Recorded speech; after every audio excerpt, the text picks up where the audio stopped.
Não sabeis que os injustos não hão de herdar o reino de Deus? Não erreis, nem os fornicadores, nem os idólatras, nem os adúlteros, nem os efeminados, nem os sodomitas, nem os ladrões, nem os avarentos, nem os bêbados, nem os maldizentes, nem os roubadores herdarão o reino de Deus. E é o que alguns têm sido, mas haveis sido lavados, mas haveis sido santificados, mas haveis sido justificados em nome do Senhor Jesus e pelo Espírito do nosso Deus. Amém. Até aqui, meus irmãos. Podem se assentar. Então nós temos aqui uma lista, meus irmãos, de pessoas, né, que são descritas como que não hão de herdar o reino de Deus. Primeiramente os injustos, os fornicadores, os idólatras, adúlteros, efeminados e sodomitas, ladrões, avarentos. Todos estes é dito que não hão de herdar o reino de Deus. E aqui fala também dos bêbados, né? Nem os bêbados, nem os maldizentes, nem os roubadores herdarão o reino de Deus. E isso implica que somente mediante o arrependimento, quando alguém que era essas coisas se arrepende, obviamente, essa pessoa é salva, porque o próprio texto, no versículo 11, diz: e é o que alguns têm sido, mas haveis sido lavados. Ou seja, daquela igreja, né, de Corinto, muitos daqueles irmãos haviam sido, né, uns idólatras, outros fornicadores, outros efeminados, sodomitas, ladrões, bêbados, os mais diferentes tipos de pecados aqui, eles haviam cometido, haviam sido outrora. Mas, uma vez que eles foram convertidos ao Senhor, uma vez que eles nasceram de novo, foram regenerados, eles creram no Senhor Jesus, creram no Evangelho, eles se arrependeram dos seus pecados. Então, mediante a fé e o arrependimento deles, eles foram o quê? Como diz aqui, ó, mas haveis sido lavados, mas haveis sido santificados, mas haveis sido justificados em nome do Senhor Jesus e pelo Espírito do nosso Deus. Então, para qualquer um desses pecados aqui, existe sempre, enquanto está vivo, existe a possibilidade de arrependimento, para que o pecador possa ser salvo por meio do sangue de Jesus, que nos lava de todo o pecado. Mas, aquele que nós vamos colocar o enfoque nessa noite são os bêbados. Os bêbados, porque nós temos...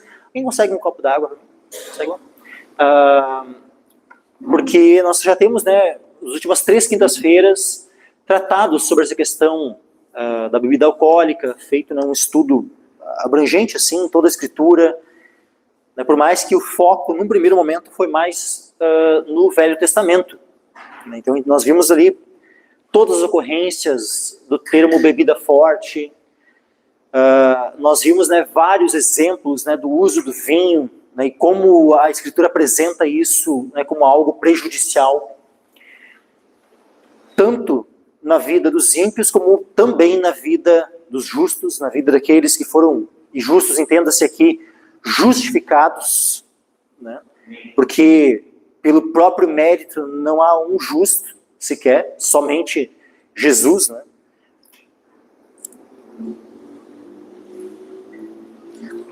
Mas nós vamos ver aqui que dessa lista aqui de pecados, né, de pessoas, de tipos de pessoas assim, que não vão herdar o reino de Deus, os bêbados figuram entre esses.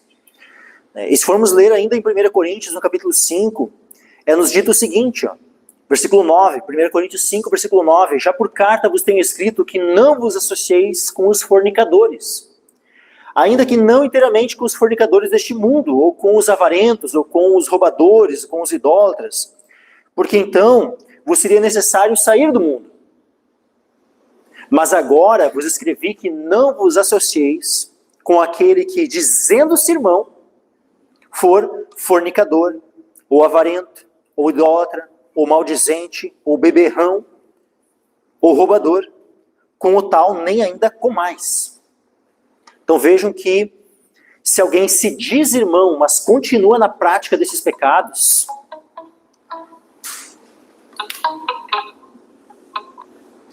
Perdão, irmãos. Se alguém se diz irmão e continua na prática desses pecados, nós não devemos nem, como diz aqui, nem comer com as pessoas. Ou seja, nós não devemos ter comunhão, especialmente com aqueles que se dizem irmãos. O cara se diz irmão, vem aqui, congrega conosco e tal, foi recebido na membresia e tal, daqui a pouco a gente está ali, né? É um idólatra. E daí tu fala, mas não era irmão? Não se dizia irmão? Aí essa pessoa é chamada ao arrependimento. E ela, não, capaz. E daí fica ali dando desculpa para o pecado e não quer abandonar a idolatria. Ou é um adúltero, um fornicador, um maldizente, um avarento. E mesmo após repreensão, não, né, ele quer relevar o pecado, acha que não é nada. A palavra diz que com o tal nem ainda com mais. É o que o texto diz. Mas aqui também, dentre estes, está escrito aqui o beberrão. Né? Então chega lá na casa do irmão lá e pá, né, põe na mesa ali, ó, a latinha de cerveja, o uísque, que ela aceita, que ela gosta. E, opa, peraí, irmão.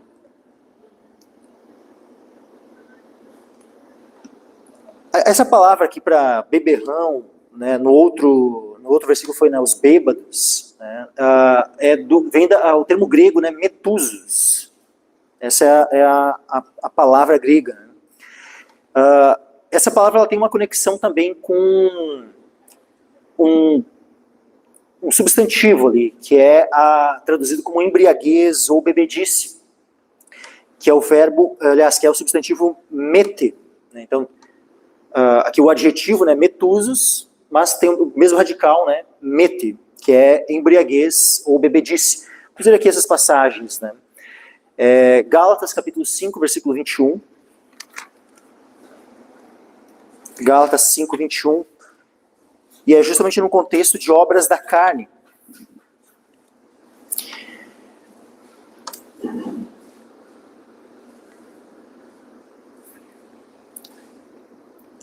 Gálatas capítulo 5, mas vamos ler desde o versículo 17. Aliás, desde o 16. Digo, porém, andai em espírito e não cumprireis a concupiscência da carne. Porque a carne cobiça contra o espírito, e o espírito contra a carne. E estes opõem-se um ao outro, para que não façais as coisas que quereis. Mas se sois guiados pelo espírito, não estáis debaixo da lei. Porque as obras da carne são manifestas, as quais são adultério, fornicação, impureza, lascívia, idolatria, feitiçaria, inimizades, contendas, ciúmes, iras, pelejas, dissensões, heresias, invejas, homicídios, bebedices, glutonarias e coisas semelhantes a estas, acerca das quais de antemão vos declaro, como também já antes vos disse, que os que cometem tais coisas não herdarão o reino de Deus.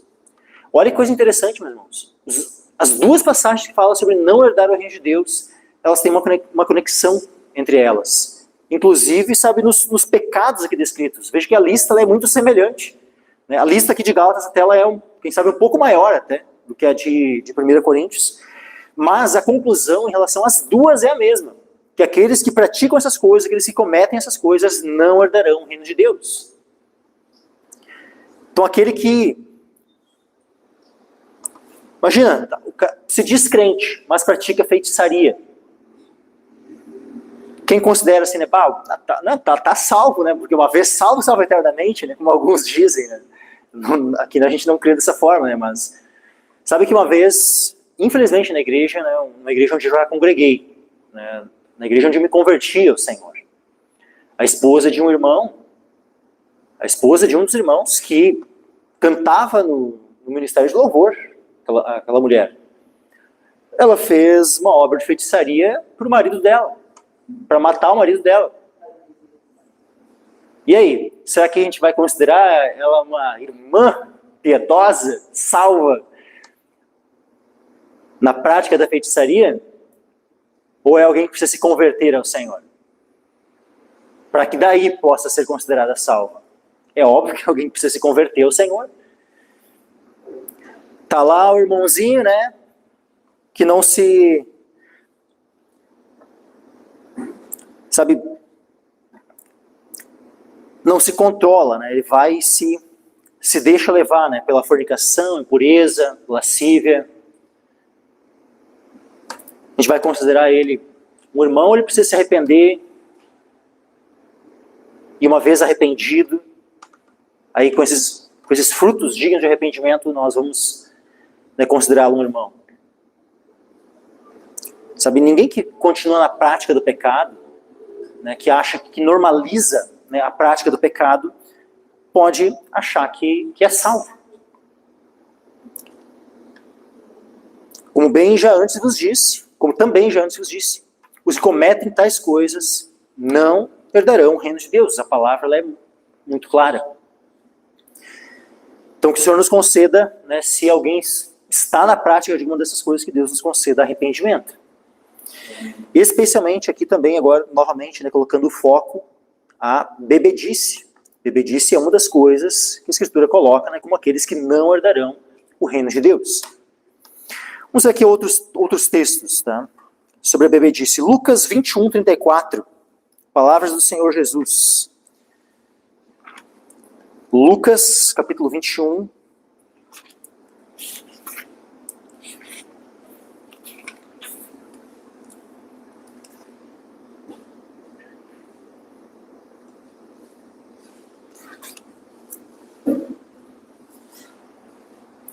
Versículo 34, vamos dizer 34 a 36. Diz assim: olhai por vós, Lucas 21, versículo 34 a 36. E olhai por vós, não aconteça que os vossos corações se carreguem de glutonaria, de embriaguez e dos cuidados da vida, e venha sobre vós de improviso aquele dia, porque virá como um laço sobre todos os que habitam na face de toda a terra. Vigiai, pois, em todo o tempo, orando, para que sejais havidos por dignos de evitar todas essas coisas que hão de acontecer e de estar em pé diante do Filho do Homem. Então, olha, né, o alerta de Cristo. Se nós nos deixarmos levar, né, e deixarmos que nosso coração se carregue, né, da glutonaria, da embriaguez, e mesmo dos cuidados da vida, aquele dia, o dia da vinda do Senhor Jesus, pode nos pegar de improviso e não estarmos preparados para aquele dia. Então, que estejamos alertas e que venhamos nos abster especialmente aqui, novamente, colocando o enfoque da embriaguez. Tá? E, ainda sobre essa questão da embriaguez, da bebedice, tá? Romanos, capítulo 13. Vamos abrir aqui, Romanos, capítulo 13. E vamos ler desde o versículo 11. Vamos ler do 11 ao 14. Romanos 13, versículo 11 ao 14. Isto digo, conhecendo o tempo, que já é hora de despertarmos do sono, porque a nossa salvação está agora mais perto de nós do que quando aceitamos a fé. Ou seja, que nós venhamos a despertar, a acordar. Não é tempo de estarmos dormindo.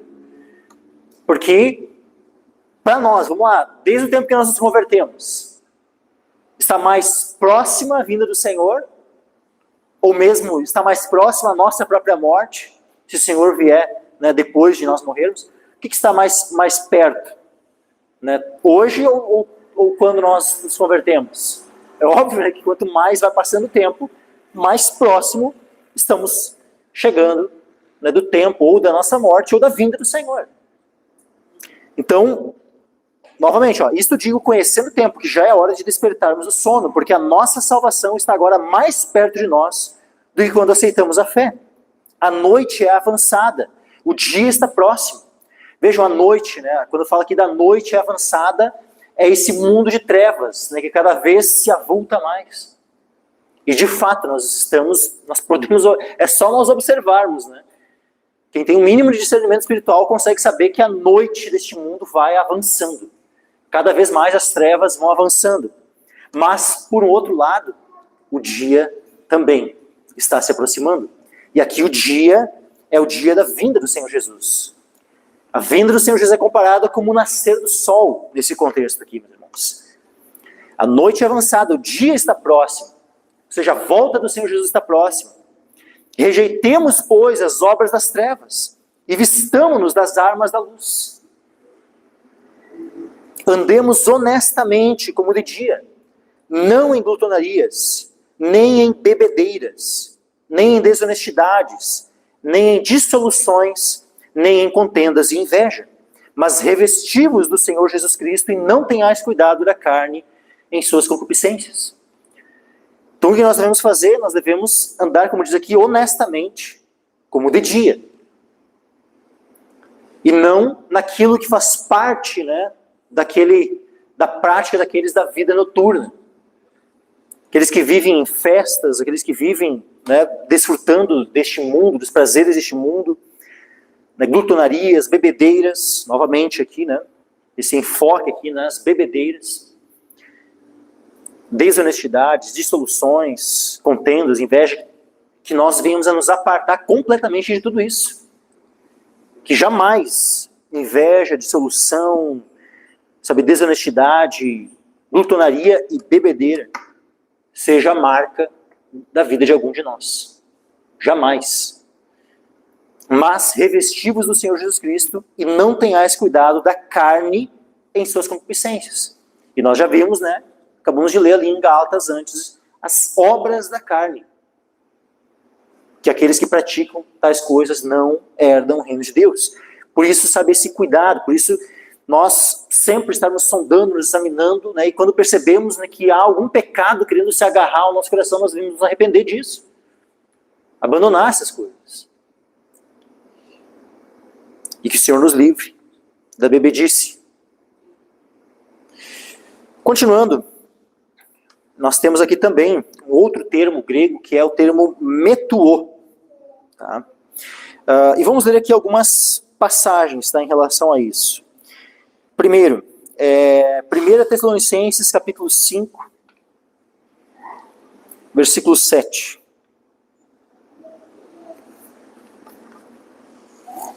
Que aqui, no caso, metuo é o verbo, tá? É o verbo, vamos dizer assim, que ele pode ser traduzido como se embebedar. Tá?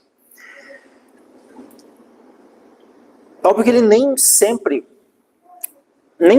tá, esse verbo, metuo, ele tem um significado de literalmente estar bêbado. Tá? Ele pode ser no sentido de se exceder, né, né, vamos dizer assim, de estar completamente satisfeito, né, ele pode carregar esse sentido também. Tá? Mas quando se trata, é óbvio, da ingestão de uma bebida alcoólica, né, o contexto for um contexto de bebida alcoólica, aí esse sentido ele vai ser no sentido de estar embriagado, né, de se embriagar. Então vamos lá, 1 Tessalonicenses capítulo 5, vamos ler aqui desde o versículo 1, tá? Para entendermos o contexto aqui dessa passagem. Tá? Diz assim: mas irmãos, acerca dos tempos e das estações, não necessitais de que se vos escreva, porque vós mesmos sabeis muito bem que o dia do Senhor virá como ladrão de noite. Então, é interessante, sabe, as conexões que há nos textos, né? Sobre alguns, né, não herdar o reino de Deus, outros, né, se falando, né, sobre a questão agora da vinda do Senhor e vinculando um cuidado, né, para não termos um estilo de vida, né, de bebedice. Irmãos, acerca dos tempos das estações, não está de que se vos escreva, porque vós mesmos sabeis muito bem que o dia do Senhor virá como ladrão de noite. Pois que, quando disserem a paz e segurança, então lhe sobrevirá a repentina destruição, como as dores de parto àquela que está grávida, e de modo nenhum escaparão. Então, de quem está falando aqui? Sobre quem virá, né? Sobre quem a vinda do dia do Senhor será como um ladrão de noite. É para os ímpios, meus irmãos. Para os ímpios. Para nós não deveria ser a vinda do Senhor como um ladrão de noite. Por quê? Versículo 4. Ó. Mas vós, irmãos, já não estáis em trevas, para que aquele dia vos surpreenda como um ladrão. Então nós não deveríamos ser surpreendidos pelo dia da vinda do Senhor. Nós deveríamos estar preparados, prontos, esperando, vigilantes. E agora eu vou falar uma palavrinha aqui bem específica. Sóbrios. Nós deveríamos estar sóbrios. E o que é alguém sóbrio? Alguém sóbrio é alguém que não está sob efeito de alguma substância que entorpeça a mente. Quais substâncias podem entorpecer a mente? Algum tipo de droga. A cocaína pode entorpecer a mente? Pode. Maconha pode entorpecer a mente? Pode. O álcool entorpece a mente? Entorpece. E aí diz assim: porque todos vós sois filhos da luz e filhos do dia. Nós não somos da noite nem das trevas. Não durmamos, pois, como os demais, mas vigiemos e sejamos sóbrios. Veja, nós não somos da noite nem das trevas. Nós somos, como diz ali, filhos da luz, filhos do dia. Então, versículo 6, não durmamos, pois, como os demais, mas vigiemos, sejamos sóbrios. Versículo 7, porque os que dormem, dormem de noite. Os que se embebedam, embebedam-se de noite. Então, os da noite, ou seja, aqueles que são das trevas, aqueles que são do mundo, os ímpios, esses são comparados com as trevas, com aqueles que são da noite. E as pessoas do mundo são comparadas aqui com aqueles que se embebedam. E é dito, aqueles que se embebedam, embebedam-se de noite.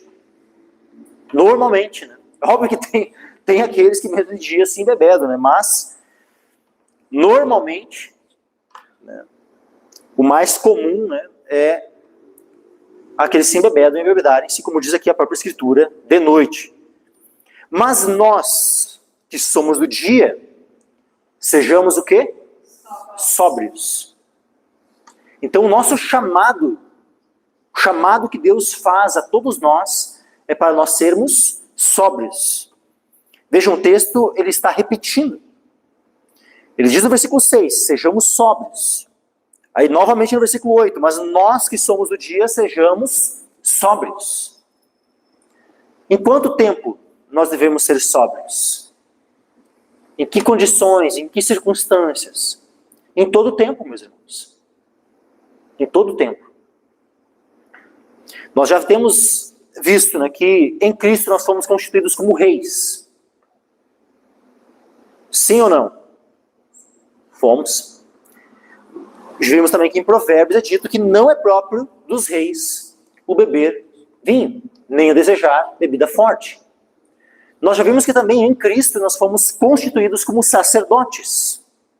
E o sacerdote, quando oficiava no templo, no tabernáculo, ele não poderia de modo algum consumir vinho ou bebida forte.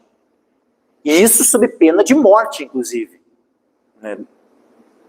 A pena para o sacerdote, se ele ingerisse qualquer tipo de bebida alcoólica, a pena para ele, quando ele estivesse oficiando no templo, seria pena de morte. Mas qual é a explicação que nós já vimos lá em Levítico, né, nos outros dias? É porque eles precisavam discernir o impuro do puro, o santo do profano. E é óbvio que a bebida alcoólica iria afetar o discernimento, uma vez que o fato de eles não beberem, a Escritura ali coloca, né, que era na questão de, para que eles fizessem, né, a separação de uma coisa e da outra. E também porque eles deveriam ensinar. O que implica, então, que para eu ensinar, eu não devo estar sob efeito de nenhuma substância que entorpeça a minha mente. Se as coisas são assim, então, em quanto tempo eu devo estar sóbrio? Em todo o tempo. Porque qual é o tempo em que eu devo estar preparado para ministrar, para poder ensinar alguém? E em quanto tempo eu sou, só em algumas circunstâncias que eu sou um rei e sacerdote constituído em Cristo? Ou é em todo o tempo? É em todo o tempo, meus irmãos. Paulo falando a Timóteo, eu já vou voltar aqui para o texto de 1 Tessalonicenses aqui, tá? Mas nós vemos aqui em 2 Timóteo, no capítulo 4, diz assim, ó, capítulo 4, versículo 1 e 2. Conjuro-te, pois, diante de Deus e do Senhor Jesus Cristo, que há de julgar os vivos e os mortos, na sua vinda e no seu reino, que pregues a palavra, instes a tempo e fora de tempo, corrijas, repreendas, exortes com toda longanimidade e doutrina. Como é que é? A tempo e fora de tempo. Então, em que tempo nós precisamos estar sóbrios para podermos justamente pregar a palavra, instar, né, corrigir, repreender, exortar com toda longanimidade e doutrina? Quanto tempo, então, nós devemos estar sóbrios justamente para poder fazer isso? A tempo e fora de tempo. A tempo e fora de tempo nós devemos estar sóbrios, porque em todo tempo nós devemos estar preparados para pregar a palavra.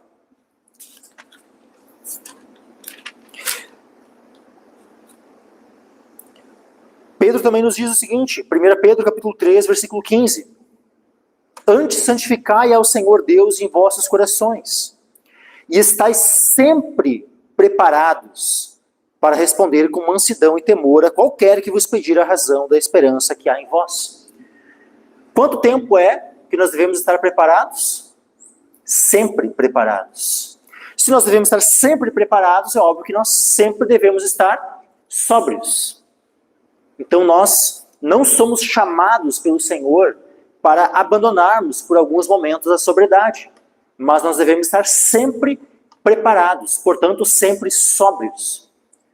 E portanto, sempre sem estar debaixo do efeito de qualquer substância, seja álcool, seja qualquer outra substância que tire o nosso discernimento. Sempre. Sempre nessa condição. Pronto, preparado. Voltando aqui para 1 Tessalonicenses, capítulo 5.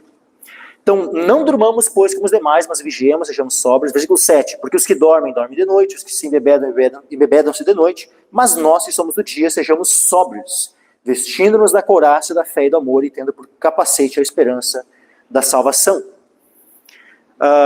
Porque Deus não nos destinou para a ira, mas para a aquisição da salvação por nosso Senhor Jesus Cristo, que morreu por nós, para que quer vigiemos, quer durmamos, vivamos juntamente com Ele. Por isso, exortai-vos aos outros e edificai-vos aos outros, como também o fazeis. Vamos agora para outra passagem. Apocalipse, capítulo 17, versículo 2.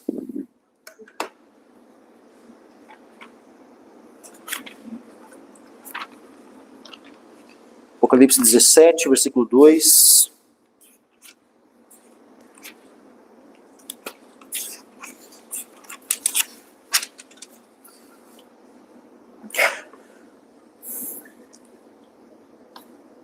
Só vamos ler desde o versículo 1 aqui. Diz assim, veio um dos 7 anjos que tinha 7 taças, e falou comigo dizendo, vem mostrar-te-ei a condenação da grande prostituta, que está assentada sobre muitas águas, com a qual fornicaram os reis da terra, e os que habitam na terra se embebedaram com o vinho da sua fornicação. Aqui é óbvio que esse se embebedaram aqui, ele não é, e o termo vinho também, ele não é algo literal. Né? Não é o termo vinho aqui, ele é muito mais abrangente do que um vinho físico, literal, uma bebida, né, simplesmente. E o se embebedaram também é muito mais abrangente, né, do que o simples pecado da embriaguez. Então aqui ele é muito... Aqui está falando de uma série de condutas, né, uma série de questões que eu não vou adentrar aqui, né, no significado escatológico dessas questões, né, e da interpretação pormenorizada aqui desse texto. Se alguém quiser, pode consultar lá na playlist, a gente tem a exposição de Apocalipse ali no capítulo 17, né, ali eu vou explicar o texto em si. Né. Mas qual é o ponto aqui, né, uma vez que nós estamos colocando esse enfoque na questão das bebidas alcoólicas? É a questão de que essa prática ela é usada, né, para representar tudo de ruim que havia no reino do anticristo. Porque aqui essa mulher, né, essa prostituta, de maneira, né, um paralelo, né, que é feito, nós temos essa prostituta de um lado e nós temos aquela virgem pura, a igreja, noiva do Cordeiro, do outro. Então essa prostituta aqui é justamente o povo que segue o anticristo. Assim como também nós temos, né, no paralelo, né, aqui a cidade, né, que desce dos céus, a Nova Jerusalém. Nesse outro lado, a Babilônia, que essa prostituta que ela é chamada Babilônia. Ou seja, que ela é a cidade que representa, né, o maligno, seu reino. E o que é dito aqui, né, como é que é representada a relação que há, né, com essa prostituta, é uma relação de bebedice, né, se embebedaram com o vinho da sua fornicação. Depois ainda no versículo 6, né, diz assim, e vi que a mulher estava embriagada do sangue dos santos, do sangue das testemunhas de Jesus, e vendo-a eu, maravilhei-me com grande admiração. Né, mais uma vez, né, a perseguição ao povo de Deus, né, e levando muitos homens de Deus à morte, é também comparado, né, isso com estar se embriagando, né, do sangue dos santos. E assim por diante, né, a comparação que é feita aqui nesses capítulos 17 e 18, né, se a gente for ler aqui, por exemplo, no versículo 18, capítulo 18, né, versículo 3, né, porque todas as nações beberam do vinho da ira da sua fornicação, e os reis da terra se fornicaram com ela, os mercadores da terra se enriqueceram com a abundância de suas delícias. Nós vamos vendo assim que a relação que há, né, das pessoas do mundo com essa cidade maligna de Babilônia, ela é normalmente comparada nessa relação de bebedice, né, e aquilo que ela tem a oferecer para as pessoas como o vinho da sua fornicação. Então isso já aponta, né, para algo complicado, né, no uso de bebidas alcoólicas. Tá? Mas vamos aqui abordar aqui ainda outros textos. Tá? 1 Pedro capítulo 4, versículo 3. Nós vamos ter duas palavras aqui, diferentes. 1 Pedro capítulo 4, versículo 3. Diz assim, porque nos basta que no tempo passado da vida fizéssemos a vontade dos gentios, andando em dissoluções, concupiscências, embriaguezes, glutonarias, bebedices e abomináveis idolatrias. E acham estranho não concorrerdes com eles no mesmo desenfreamento de dissolução, blasfemando de vós, os quais hão de dar conta ao que está preparado para julgar os vivos e os mortos. Então, olha só que tremendo isso, sabe? A comparação que é feita com a prática das pessoas do mundo e a diferença que deve haver nas nossas vidas. Aquilo que as pessoas do mundo fazem é o quê? E é dito aqui que para nós basta dessa vida. Nós não podemos mais ter essa prática, uma vez que nos convertemos ao Senhor. Olha só, versículo 2, né? Para que no tempo que vos resta na carne, não vivais mais segundo as concupiscências dos homens, mas segundo a vontade de Deus. E aí diz, porque nos basta, né, versículo 3, que no tempo passado da vida fizéssemos. No tempo passado nós fizemos a vontade dos gentios. E eu estava justamente nessa semana, domingo de noite, né, quando a gente saiu aqui depois do culto, a gente foi, né, numa pastelaria, né, e aí estávamos ali comentando, né, sobre a questão da ingestão de bebidas alcoólicas, né, e eu falando assim sobre aquilo, como é que era a minha prática de vida, né, anterior à conversão. E como, infelizmente, né, muitas vezes eu fiz uso de bebidas alcoólicas, assim. Principalmente cerveja. Cerveja era aquilo que eu mais bebia, assim, apesar de não gostar. Eu não gostava, tipo assim, não era algo que eu achava saboroso, algo que eu tinha prazer em beber cerveja, mas qual era o principal? Haviam duas principais motivações que me levavam, naquele tempo, né, a consumir cerveja. Uma delas era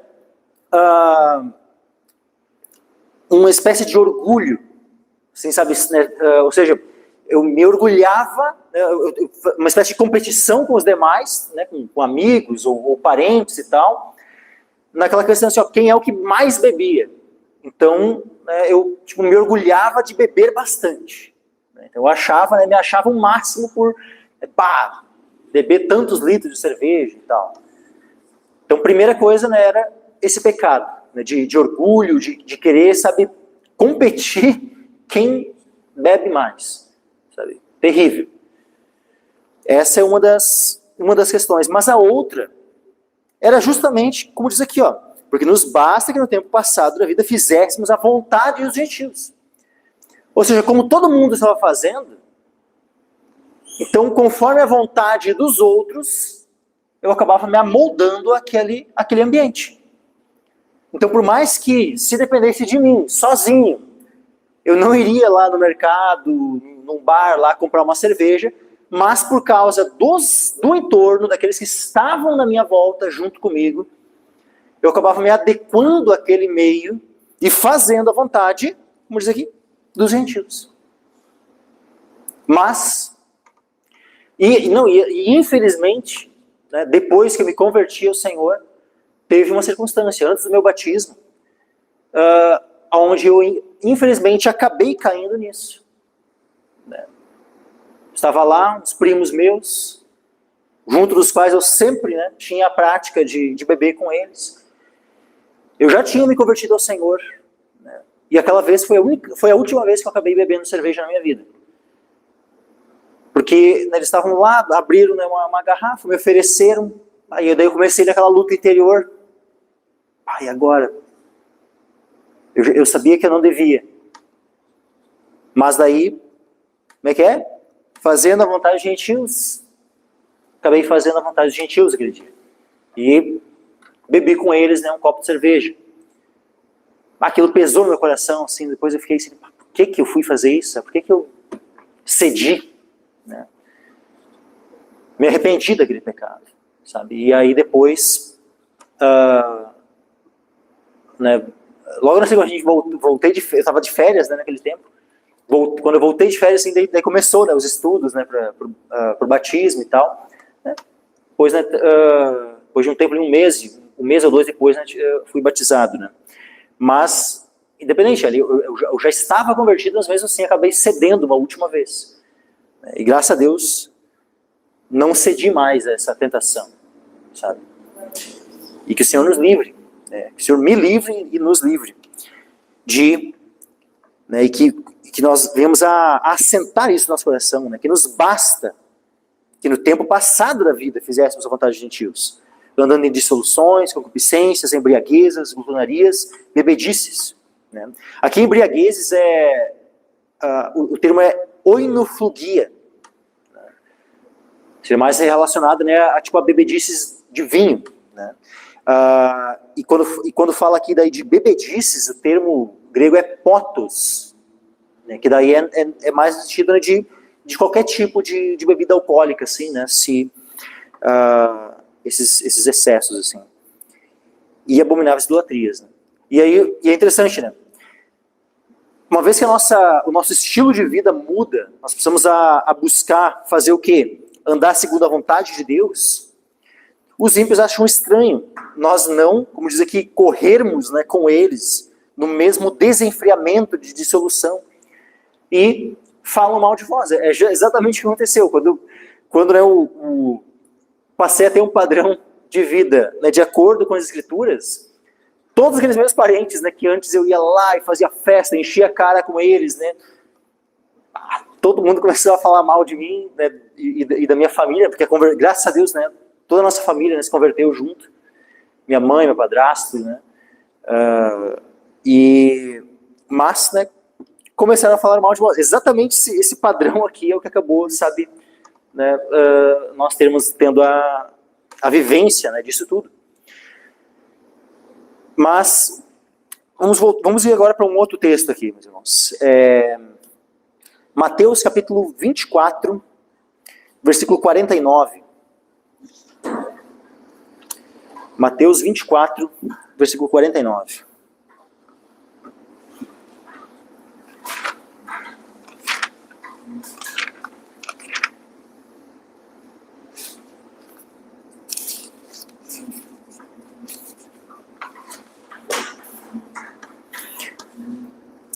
ler um pouquinho antes aqui,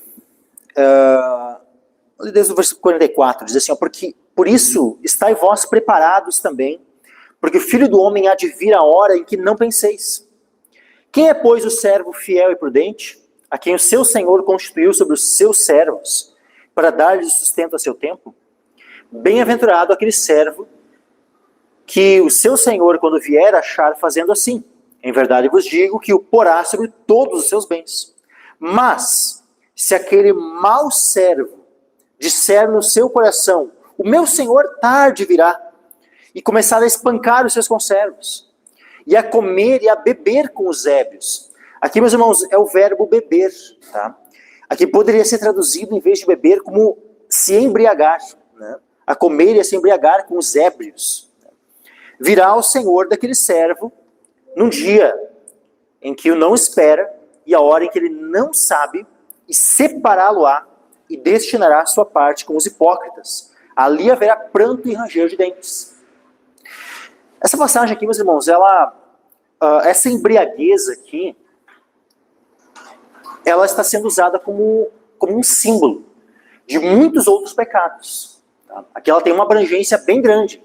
Mas é muito interessante, sabe, como de maneira semelhante como acontece lá em Apocalipse, o Senhor decide usar justamente esse tipo de pecado, né, para servir como um somatório de muitos outros, como um exemplo de muitos outros, daquele tipo de situação que vai fazer alguém perder, né, a sua herança no reino de Deus.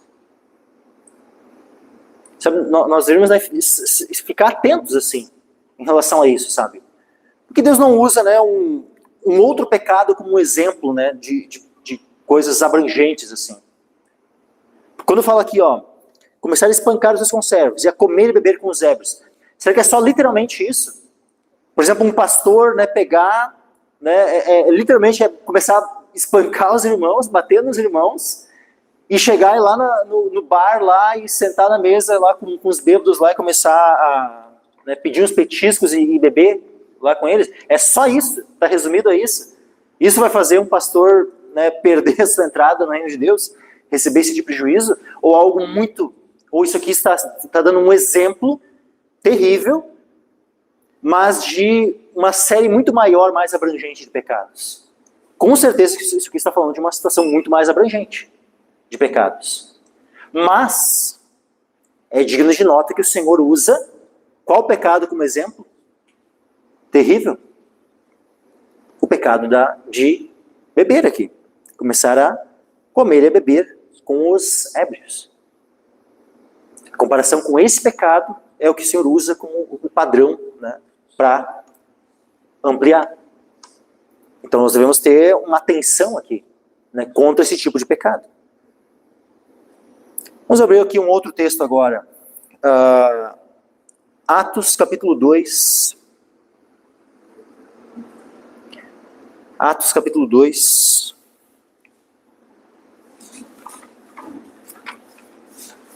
E aqui é interessante.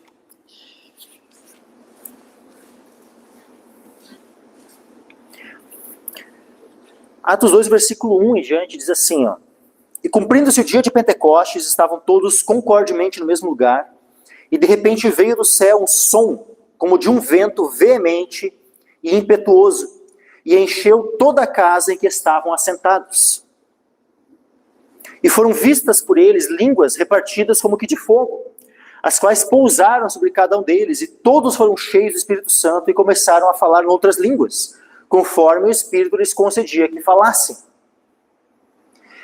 O que acontece? Ali havia gente de vários lugares diferentes, que inclusive tinham suas línguas maternas, ou seja, a língua na qual eles foram ensinados a falar, não era o aramaico, né, não era ali alguma língua que se falava ali na Judéia, em Jerusalém. Por mais que eles soubessem se comunicar naquela língua ali. Estavam ali reunidos para a festa.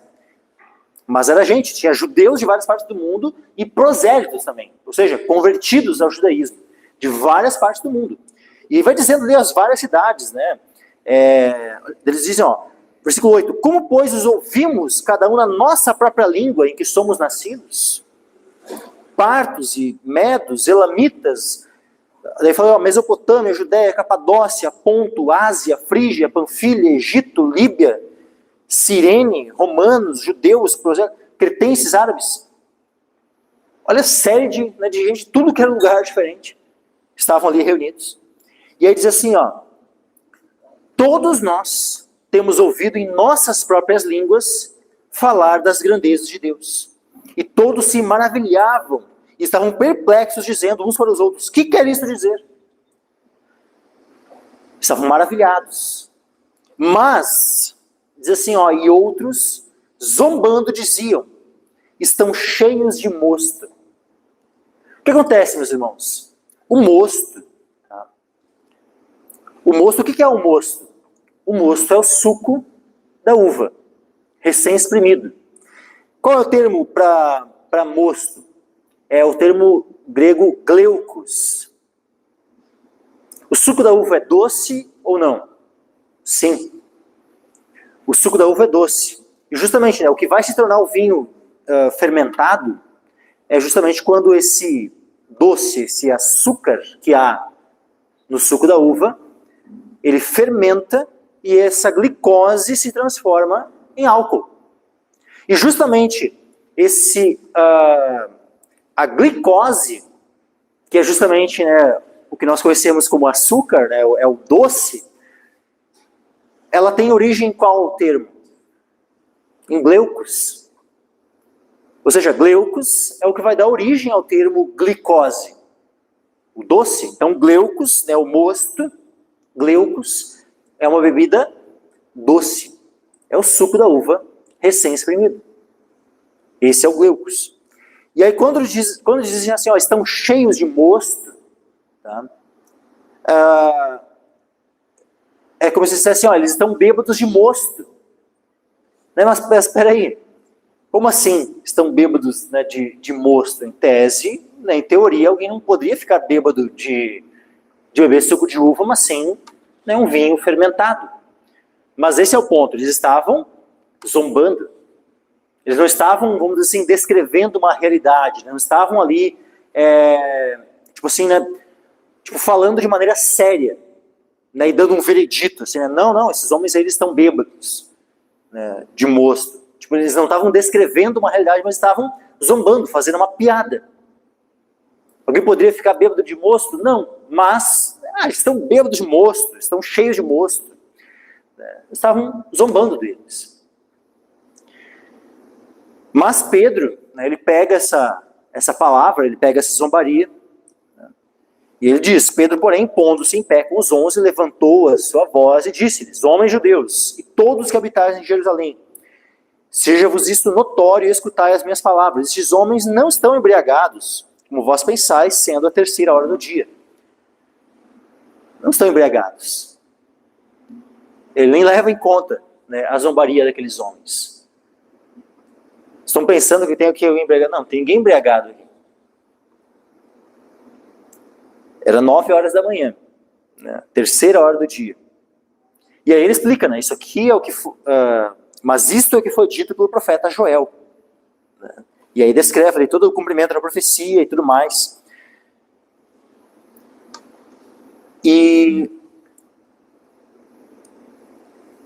Mas é interessante, que a única vez... Sabe que essa aqui é a única vez que aparece o termo mosto no Novo Testamento?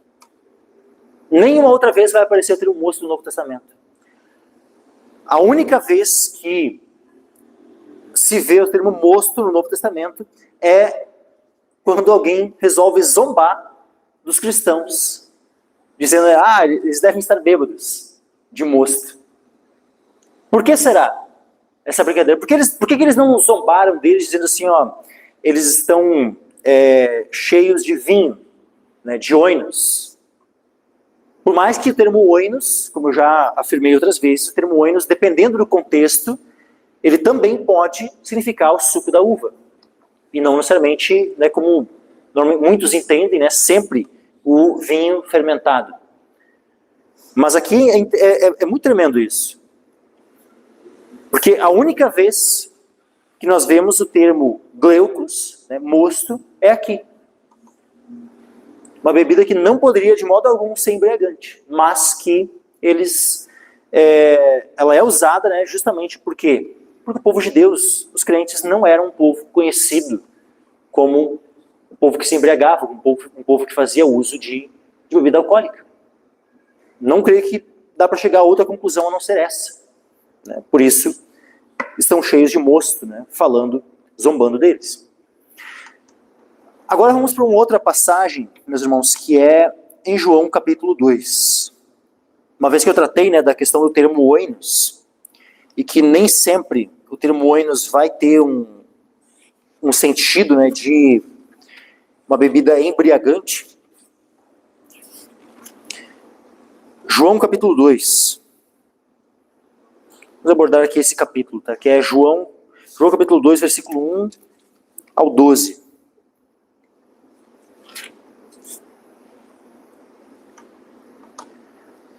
Aqui nós vamos ter, nessa passagem de João, tanto o termo oinos, como também nós vamos ter o termo metuo. Tá? Vamos ter as duas passagens, ou seja, né, a conexão desses dois termos, tá? Aqui em João capítulo 2, versículo 1 em diante. Diz assim, ó, ao terceiro dia fizeram-se umas bodas em Caná da Galileia, e estava ali a mãe de Jesus. E foi também convidado Jesus e seus discípulos para as bodas. E faltando vinho, a mãe de Jesus lhe disse, não tem vinho. Disse-lhe Jesus, mulher, que tenho eu contigo? Ainda não é chegada a minha hora. Sua mãe disse aos serventes, fazei tudo quanto ele vos disser. E estavam ali postas 6 talhas de pedra, para as purificações de judeus. E em cada uma cabiam 2 ou 3 almudes. Disse-lhes Jesus, enchei de água essas talhas. E encheram-nas até em cima. E disse-lhes, tirai agora e levai ao mestre-sala. E levaram. E logo que o mestre-sala provou a água feita vinho, não sabendo de onde viera, se bem que o sabiam os serventes que tinham tirado a água, chamou o mestre-sala ao esposo e disse-lhe, todo homem põe primeiro o vinho bom, e quando já tem bebido bem, então o inferior. Mas tu guardaste até agora o bom vinho. Jesus principiou assim os seus sinais em Caná da Galileia, e manifestou a sua glória, e os seus discípulos creram nele. Depois disso desceu a Cafarnaum, ele e sua mãe, e seus irmãos e seus discípulos, e ficaram ali não muitos dias. Então nós vamos ter aqui o termo vinho, né, ocorrendo várias vezes, né, por exemplo, no versículo 3, né, e faltando vinho, a mãe de Jesus lhe disse, não tem vinho. Nós vamos ter ainda o termo vinho no versículo 9. Logo o mestre-sala provou a água feita vinho, não sabendo de onde viera, se bem que o sabiam os serventes que tinham tirado a água, chamou o mestre-sala ao esposo. No versículo 10 também, disse-lhe, todo homem põe primeiro o vinho bom, e quando já tem bebido bem, então o inferior, mas tu guardaste até agora o bom vinho. E aqui então nós temos o termo vinho, né? E nós temos o termo metuo, que eu disse que ele é um verbo que ele pode sim significar se embriagar, ou também, como foi traduzido aqui, ó, bebido bem, né? Ou seja, né, estar cheio, né, de algo completo, né? Quando já tem bebido bem. Essa expressão do versículo 10, né, bebido bem, é a tradução do verbo metuo. Tá? E aí, qual é o ponto? Essa passagem ela é muito interessante de nós abordarmos, né? Ela, no que tange essa questão de nós olharmos o que a Escritura fala sobre o uso de bebida. Por quê? Porque ela é uma das principais passagens utilizadas, né, por aqueles que defendem o uso de bebida alcoólica, né, por parte dos crentes. Muitos vão chegar assim, não, mas Jesus transformou água em vinho. Então, se Jesus transformou água em vinho, estou autorizado. Estou autorizado, porque se Jesus transformou água em vinho, né, para que o povo todo lá pudesse beber, então quer dizer que não há problema algum em nós bebermos vinho. E alguns chegam a essa conclusão, né? E Então, com base nessa passagem, né, conclui então que, uma vez que Jesus transformou a água em vinho, ponto. Né, e aí encerra a questão. Ponto. Aqui já tem. E a questão é essa: se era um vinho fermentado, como é que nós poderíamos refutar, não é? Se fosse um vinho fermentado, é óbvio, né? Jesus mesmo, ele acabou então endossando, né, a prática do uso de bebida alcoólica e ponto final. E daí não tem mais o que falar. Só a gente fechar aqui, ponto, e ir para casa. E deu, né? Tá morta a questão. Mas, vamos lá. O que esse texto diz? Jesus principiou assim os seus sinais em Caná da Galileia e manifestou a sua glória. E os seus discípulos creram nele. Primeiro milagre de Jesus. Esse aqui é o primeiro milagre de Jesus. Transformar água em vinho. E é dito que ele principiou sim os seus sinais em Caná da Galileia e manifestou a sua glória. Ou seja, ele fez isso para a sua glória. O que o texto disse ali antes? Versículo 10. Todo homem põe primeiro o vinho bom. E quando já tem bebido bem, então o inferior. Mas tu guardaste até agora o bom vinho. E quando nós voltamos um pouquinho mais, ali atrás, no versículo 6, é dito assim, ó, estavam ali postas 6 talhas de pedra para as purificações dos judeus, e em cada uma cabiam 2 ou 3 almudes. Só para os irmãos entenderem aqui o que é essa medida, tá? Essas talhas, elas podiam caber quase 200 litros em cada uma delas. Porque esses almudes, aqui essa medida, né, dos almudes, ela era em torno de uns 60 litros, mais ou menos. Então, de 2 a 3 almudes, né, era algo em torno de 120 a 180 litros cada talha. E havia ali, aliás, perdão, irmãos, 6 talhas. Tá? Eu disse 200, né? Porque eu estava na mente ali o 3, né? Porque eu sei que a somatória total é em torno de 600 litros, tá? Cada talha, 3 almudes. Tá? 2 ou 3 almudes. Mas eram 6 talhas. Voltando o cálculo, não é 200 em cada talha. Mais ou menos 100 litros em cada talha. Tá? E cada uma das talhas cabia 2 ou 3 almudes, então o almude ele teria em torno, né, de 30 a 40 litros. Esse é o cálculo. Porque ele dá em média, assim, um cálculo médio, ele seria em torno de 600 litros, tá? De vinho aqui, né, produzido nesse contexto. Vamos partir primeiro da premissa, né, que fosse o vinho alcoólico, que é o que muitos defendem. Né? Então vamos lá. Jesus é convidado para a festa. Aí eles estão ali na festa. Aí é colocado primeiro, então, vinho alcoólico para ser bebido. O pessoal começa a beber. E vão bebendo. O próprio mestre-sala ali disse assim, ó, todo homem põe primeiro vinho bom, e quando já tem bebido bem, aí então, o inferior. Né? Vamos primeiro na premissa, né, de que fosse o vinho alcoólico. Então, ou seja, então a prática seria o quê? Botar vinho alcoólico, primeiro um vinho alcoólico de boa qualidade. Aí depois coloca um vinho alcoólico de uma qualidade inferior. Quando o pessoal já bebeu bem, ou seja, já bebeu bem, já, né, metuou, está embriagado. Aí quando o pessoal já está embriagado, já estão bêbados, aí ele põe o vinho de qualidade inferior. O povo já está bêbado, ele vai e coloca o vinho de qualidade inferior. E aí então, Jesus está nesse contexto, onde o povo já bebeu bem, já estão embriagados, e aí Jesus vai lá e produz mais 600 litros de vinho fermentado, embriagante, para terminar, né, para que todo mundo possa estar com o porre completo. Para que todo mundo possa, né, sei lá, digamos, quantas pessoas estavam convidadas para essa festa? Né, será que havia ali, digamos que houvessem 300 pessoas convidadas para essa festa. Cada um poderia beber pelo menos mais 2 litros de vinho. De uma festa onde o vinho já tinha acabado. Então, se o vinho é alcoólico, então Jesus terminou, né, de sabe, de promover uma festa de embriaguez para todo aquele povo que já tinham bebido bem, tinha acabado o vinho da festa, e Jesus ainda produz, né, um vinho bom ali, né, mas fermentado, né, como normalmente se defende, para que todo mundo terminasse, né, de se embriagar completamente, e dessa forma Jesus pudesse, né, promovendo uma festa de embriaguez.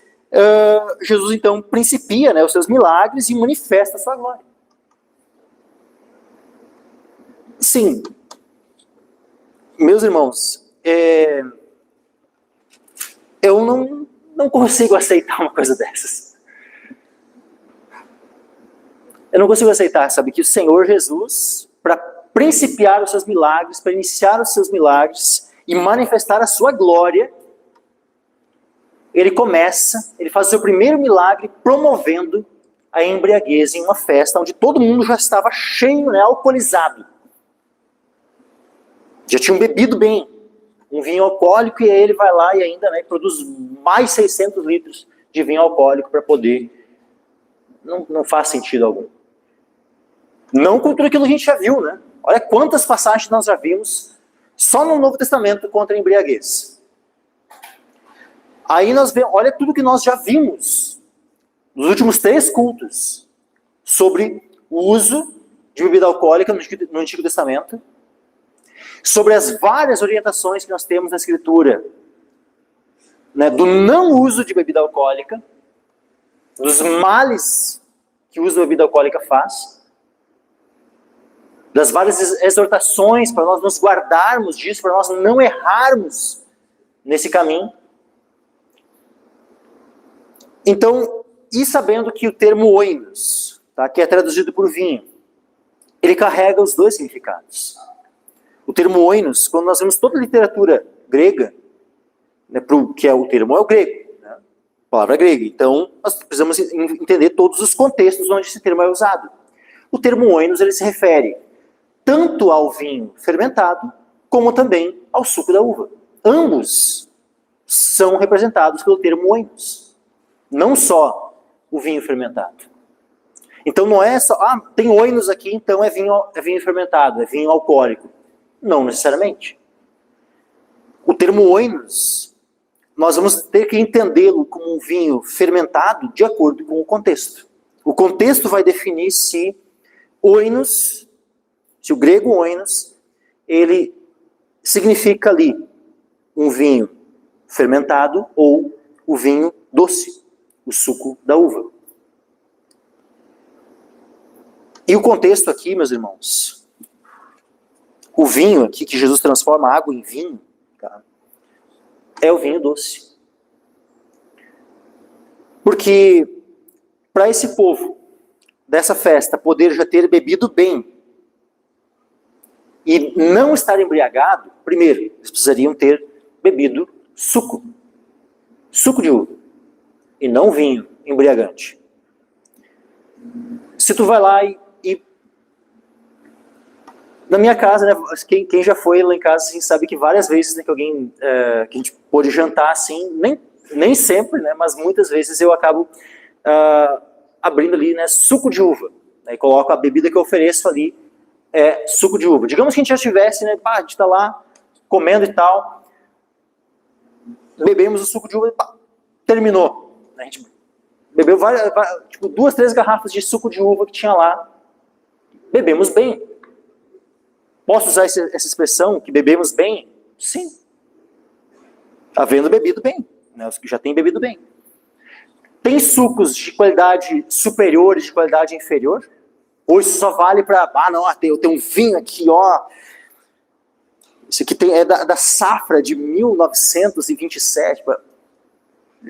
Paguei R$3.000 essa garrafa. Esse aqui é um vinho bom. Né? Daí tem um vinhozinho lá, da vinícola, né, lá, que eu paguei R$15 a garrafa. Esse aqui é o vinho inferior, esse aqui é o vinho superior. Isso aqui normalmente é na mentalidade das pessoas. Mas, e o mesmo, por acaso, o mesmo padrão não acontece também para o suco da uva? Não tem sucos de qualidade superior e outros de qualidade inferior? Com certeza, meus irmãos.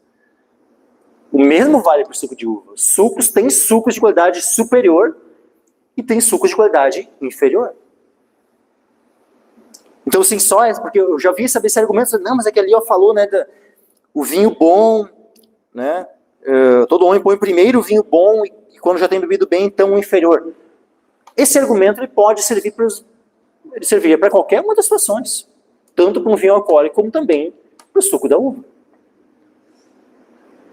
Quanto a isso, não tem diferença aqui. Mas, vamos lá. Se Jesus está numa festa onde o que eles estavam bebendo não era vinho alcoólico, era sim o vinho novo, né, o suco da uva. E aí ele vai lá e produz mais 600 litros de suco, de um suco da melhor qualidade. Isso afeta alguma coisa? A glória do Senhor? Ele estaria ali promovendo a embriaguez de alguém? Se Jesus tivesse promovido a embriaguez de alguém, isso seria para sua glória? Não. Mas agora simplesmente ele vai lá e transforma 600 litros de água em 600 litros de suco de uva e ninguém sai daquela festa embriagado, ninguém sai daquela festa bêbado, ninguém tem um porre no outro, né, de estar naquela festa lá, mas pelo contrário, né, saem alegres, né, satisfeitos. Qual é o problema nisso? Aquela festa foi para a glória de Deus. Então essa passagem, meus irmãos,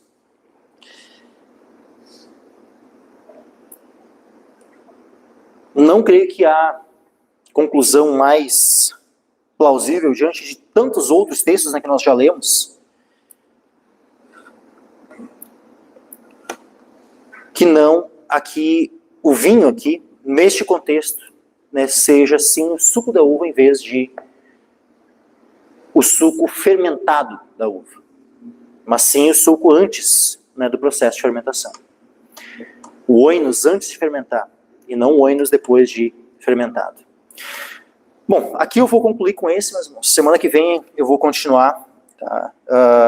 E aí eu creio que encerramos, né, a questão do que há na escritura, né, sobre a questão das bebidas. A gente tem ainda vários textos para trabalhar, né, nós temos ali mais alguns textos dos evangelhos, Efésios 5:18, temos mais aí, tem bastante pano para manga aí, né, as passagens referentes à ceia do Senhor, né, nós temos vários textos ainda para abordar. Eu quero poder abordar eles com bastante, né, calma e a gente poder adentrar bem, né, analisar, né, cada uma dessas passagens. Mas antes de chamar o André aqui para o momento de oração, só aguarda um pouquinho, eu queria só abrir para se alguém tem alguma dúvida, né, alguém quer fazer alguma pergunta sobre essas passagens, né, sobre algum desses textos que a gente leu hoje, né, alguns desses termos, né, então, se alguém tem alguma dúvida, algum questionamento, né, está aberto, né, para pergunta. O que eu achei interessante, né, nessa passagem é que não, realmente, né, não seria coerente aquele que mais tarde, depois desse milagre, ia dar a vida dele e depois, quando se refere lá que os bêbados não herdarão eles, os embriagados, os beberrões lá não vão herdar o reino de Deus. E ele vai morrer para libertar, né, esse. E aí lá ele vai ter uma bebedice para todo mundo, né? Não tem sentido, não faz sentido, né? Exatamente. Sai esse argumento de que Jesus promoveu a bebedice naquela festa. Não é coerente, seria coerente. Exatamente. Né, sendo que a gente vê, nós temos vários contextos no Antigo Testamento, por exemplo, né, Davi não foi dando vinho para Urias. As filhas de Ló não foram dando vinho, né, para o pai delas, para Ló.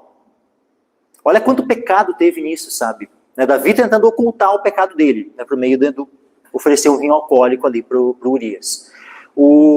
As filhas de Ló, mesma coisa, oferecendo o vinho alcoólico para Ló, para poderem se deitar com ele.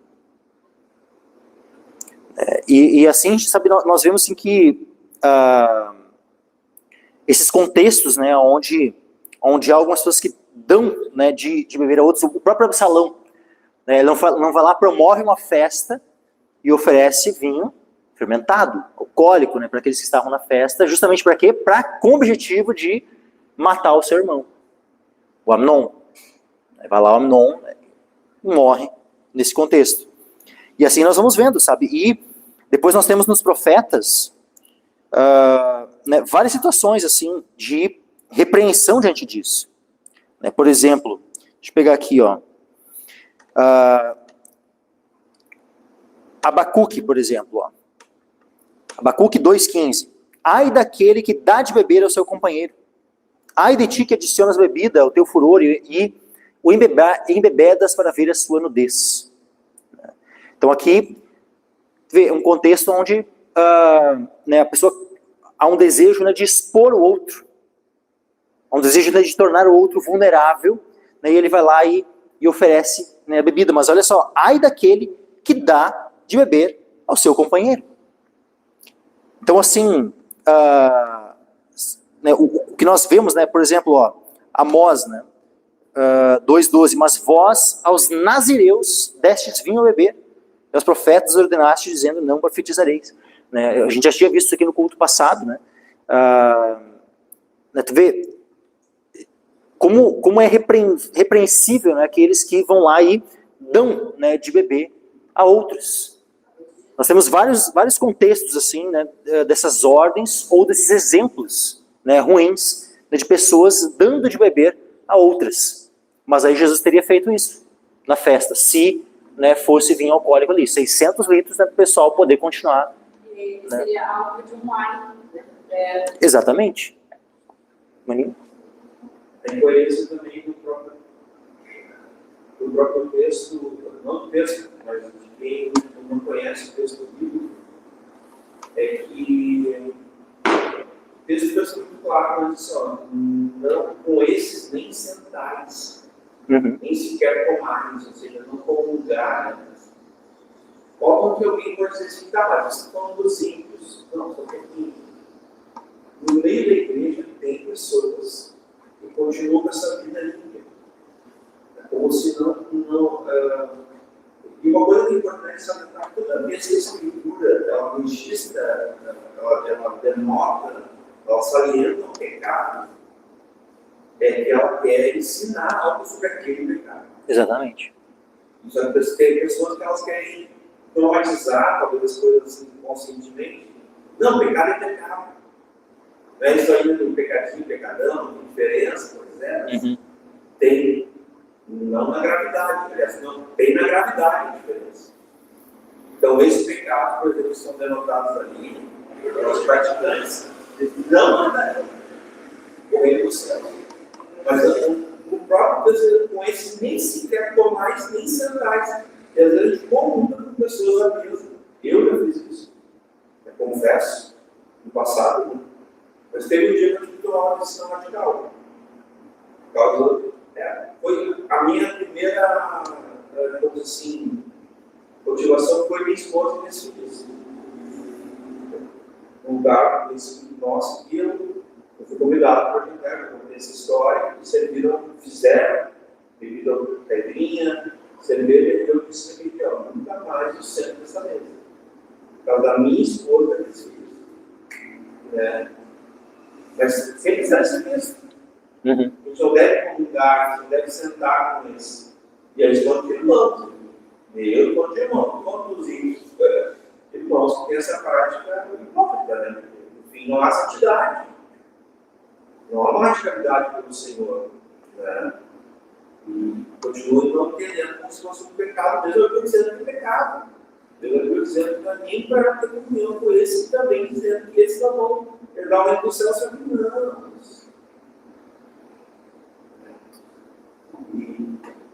E aí, nós vamos ter posições bíblicas, radicais, ou vamos continuar sentando com os conhecedores, com a bebida dele? O que a gente tem que fazer no sentido desse? A bomba para ti? Não. Né, em relação a aqueles daqui, como diz Elias, se dizem irmãos, né? A gente tem que exortar, né? buscar ensinar, porque às vezes é uma questão de entendimento, né? A pessoa entende, né, as coisas, né, de forma errada, a gente tem que buscar mostrar na escritura, né? Agora, né, exatamente, né? Então, tipo, né, que nem essa a decisão que tomou, né? Uma vez que eram irmãos, né? Qual o exemplo que você vai trazer, né, para as suas filhas, né? É justamente, né, um relaxamento, né? Aquele exemplo, né? Qual é o ponto? São nossos irmãos, então quer dizer que, né, há um endosso, né, para a prática, né? E por isso daqui o texto de 1 Coríntios ele dá ele faz essa comparação, inclusive, em relação às pessoas do mundo, né? Ele disse, eu nem estou dizendo as pessoas do mundo, mas sim daquele que se diz irmãos. Por quê? Porque a pessoa do mundo sabe que ela tem a prática errada. Então é óbvio, né, que tu vai estar ali, né, às vezes, né, tem um parente teu, né, tu está ali num contexto que às vezes, né, ele não é um irmão, ele não é um crente no Senhor, né? Mas o que acontece? Ele está com o teu filho ali, né, o teu filho, é uma questão seguinte, ó, ele está sabendo que aquela pessoa ela é uma pessoa do mundo. Mas agora olha como é diferente, né, quando tu está num contexto onde, né, o teu filho ele está diante de pessoas, né, que todos ali são considerados irmãos, mas estão na mesma prática. Qual a influência sobre o coração dessa criança? A influência é muito diferente, né? Por isso, né, o cuidado, né, maior até quando são irmãos, né, independente, qualquer tipo daqueles pecados que foram listados ali. Quando alguém que se diz irmão tem uma prática dessas, a influência, né, no meio da igreja, ou influência, né, digamos, na nossa família, né, com os nossos, ela é muito maior daqueles, né, que são, se dizem irmãos, do que daqueles que não são. Então, o mau exemplo da parte de irmãos, ele tem um impacto muito maior, né, do que a mesma prática feita por alguém do mundo, né. Um outro exemplo também é quando tu convida, por exemplo, tem irmãos que tem essa prática, que é para mim uma prática pecaminosa, né? Convida eles para vir na tua casa, para almoçar e visitar, e eles falam, posso levar uma cervejinha, só para eu como e tal. E as minhas filhas já viram as duas, eu dizendo para amigos, assim, irmãos, dizendo assim, olha, na minha casa, nós não temos cerveja mesmo. Por quê? Porque é uma prática pecaminosa. Eu fiz uma posição de claro para o irmão, né, que eu não concordo, que aquilo é uma prática pecaminosa, para que a minha filha vejam também um posicionamento. Muitas vezes a gente tem essa prática. Não, a gente não bebe, mas ao mesmo tempo às vezes falta meio posicionamento para você. Uhum. E às vezes pode ser que seja meio permissivo, né? É muito respeitoso, na verdade. E a pessoa vem na tua casa, lá na tua geladeira, abre a tua geladeira e bota cerveja lá dentro. Então essa permissividade também está errada. Então é bom a gente também pensar nisso. Mas o que a gente faz? Tem parentes que botam cerveja. Se é a tua casa, tem que dizer, na minha casa tem as regras. Sim, eles vão exatamente. Tua parte. Se eles realmente estão na tua casa, tua mesa, vai ter que dizer, na minha casa, na minha geladeira, na minha mesa, não tem bebida alcoólica. Exatamente. É pecado. Deixar claro que senão a pessoa vai ficar realizada. Uhum. Não é isso mesmo. Porque por exemplo, assim, ó. Não avisa ela. Sim. Por exemplo, tu tem um parente, né, um parente que não é cristão, né? E ele bebe, né, normalmente. E ele te convida para ir na casa dele, tu não vai ir? Óbvio que tu vai ir. Se ele quiser ele beber na casa dele, ok, ele tá na casa dele, tu não vai ditar as regras da casa dele. Mas exatamente, né? Na tua casa, né? Tu coloca, as regras são do dono da casa, né? Manuela queria falar. É muito difícil porque, usando esse termo, um amigo chama o outro, né? Eu não conheci uma vez que nessa mesma igreja, né? Verdade. Eu fui na casa de uma irmã, e aí era um almoço, assim, tudo mais. E aí nada, vamos abrir um champanhe, não sei o que. Bem estranho. No domingo à tarde. E aí eles serviram, E eu tinha 14 anos, 13 anos. Eles, Manu, tu quer provar? E aí eu fiquei, primeiro, é pecado beber. Segundo, eu sou menor de idade. Como é que vocês, assim, balançam isso? Como é que vocês respondem isso? Porque vocês estão pecando na lei do Senhor e na lei dos homens. Vocês estão pegando, tipo assim, ao quadrado. E aí, eles ficaram assim, olhando assim pra mim, com uma cara de não entendi. E só seguiram o vídeo aqui, tá? Vai embora. Muito obrigada. É muito... E é realmente, tipo assim, porque acham que... eu não sei se eles acham que eles estão indo do Senhor ou conseguir. Sim, né? Eles não acham que isso é pecado. Então, para eles, como não é pecado, eles têm permissão para passar por cima da lei de homens. Sim. Até porque, né, de pouquinho em pouquinho, né, pega um bolinho aqui um dia, pega outro bolinho, mas todo mundo isso. O bom é o diário, cotidiano, vai ficar aí, né, a gente tem que discutir na família da Silvia, né, de como a bebida teve um estrago, né, ele é a bebida, né, e não se mostrar que ele passou para se achar, né, é por causa da amizade, né, eu me lembro, às vezes ela não se esquece da bebedeira que a gente fez. Tem muitos que fizeram, até para saber como é que eu vou, mas eu tenho que parar com isso, porque eu já fiz coisas erradas, eu não quero. Mas graças a Deus, eu tenho comigo, mudado dentro de casa, Deus, que o Fernando nunca foi uma coisa de alma, graças a Deus. Amém. Eu e convivendo com amigos que não sei. Amém. Glória a Deus. Então tá, meus irmãos. Chamar o André aqui. Pra